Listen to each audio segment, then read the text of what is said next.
Andy, welcome back. Back to pre-season training in October. How was your break? Yeah, great break. Firstly, great to be back with some October autumnal sunshine, which is great. So the girls have been outdoors today doing some physical work. So yeah, we've all had a good break for about a month or so, but yeah, really keen to get back into it and looking forward to a strong winter. So we come in off a strong end of last season. Obviously, four wins from four really pushed us up that table. How do you how did you see that end of season? Yeah, it was great to finish the season strongly. We and I suppose bearing in mind we won four out of the last four without Dunavin Neekirk and Cordelia Griffiths, who were injured, to beat two of our top four batters. So in terms of how we finished the season, it was just pleasing to see uh, the girls getting the rewards for the hard work that they've put in. We've got a clear idea about how we want to play the game, and I think the last four games of the season, I think we really showed what we're about. And obviously, then to get a top four finish in the Rachel Hayhoe Flint Trophy was good from where we'd been. So, yeah, from where the site has been over the last couple of years, I think that was a really pleasing end to the season, but the start of many more things to come. Absolutely. So yeah, now we're looking forward towards next season. Obviously, we started here at University of Hearts. Started with our fitness program. So how does this winter look? Yes, I mean, the first thing to say is Hertfordshire Sports Village here at the university is fantastic. You know, it's a real great performance facility, and we're lucky to have it. So obviously, thanks to them for the support they provide us.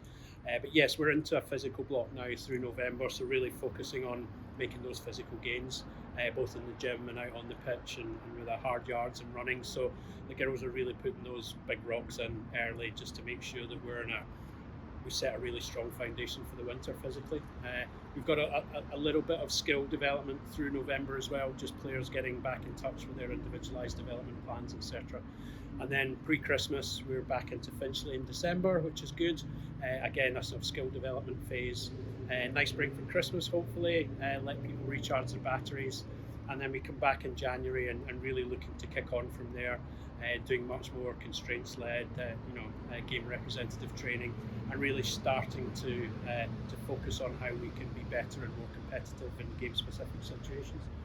So that's really the sort of second half of the winter, if you like. We may have some overseas opportunities as well, which we're exploring, which would be great to give the girls some competitive action prior to coming back outside again. We've got the indoor tent at Merchant Taylors through March, which is fab, and then a sort of pre-season warm-up phase of about 3 weeks before we get back into Rachel Hayhoe Flint Trophy on 20th of April. So it seems a long way away, but it won't be long in coming round, and we're just looking to make the most of this winter so that we can be even more competitive in 2024. Definitely. So yeah, all very busy. So a few squad updates. Obviously, towards the back end of last season, we announced that Ariana signed her first pro contract, and also Abtaha, Grace, and Joe have all extended their time with us. How key was it to nail down those contracts? Yeah, brilliant that we have done, and testament to the work that Danny Warren and the team behind the scenes do in making sure that we give ourselves best chance with the right people moving forward. So to sign Ariana was great. She'd obviously come in and has made an impact. Scoring 100 in your fourth competitive games, no mean feat, and a 200 run stand with Scriv, and that win at Blaze was outstanding. And she did what all good athletes do and gave us no choice but to offer her a contract, because it was clear that she was right for us right now. So from that perspective, great to have her on her first contract. Abtaha as well, always good to have a Scot or another Scot in the programme. But yeah, it's good that Abtaha has been able to commit further. She obviously had her dentistry studies at Glasgow and a bit of juggling with that, but again, fantastic that she's been able to commit full time again. And Grace Scrivens, I'm sure Scriv could have gone to any other side in the country, but I think her committing to us again shows one, the ambition she has for this group, but the ambition we have as a club to move forward. So I think that's testament. And Joey Gardner is a model pro, so to have her extend her stay with us has also been fantastic. To have all four of them extending and committing to us, I think is a sign of what we're about, but it's also a sign that they want to be part of something special. For sure. And then I guess flip side, this time of year, unfortunately have to say bye to some people. What's the update there? Yeah, so it unfortunately is part of the merry-go-round of professional sport, as some people come in one end, some depart out the other end, and we unfortunately took the decision to release Mia Rogers and Scarlett Hughes, both who've been outstanding, and committed to the programme for us. Just unfortunately their time isn't here and now, but I'm sure, and I really hope they go on to have successful careers somewhere else in professional cricket. But all I can say is both of them have been outstanding and have committed 100% to the programme. I'd like to thank them for doing that, and just appreciate all the hard work that they've done, and wish them every success in the future.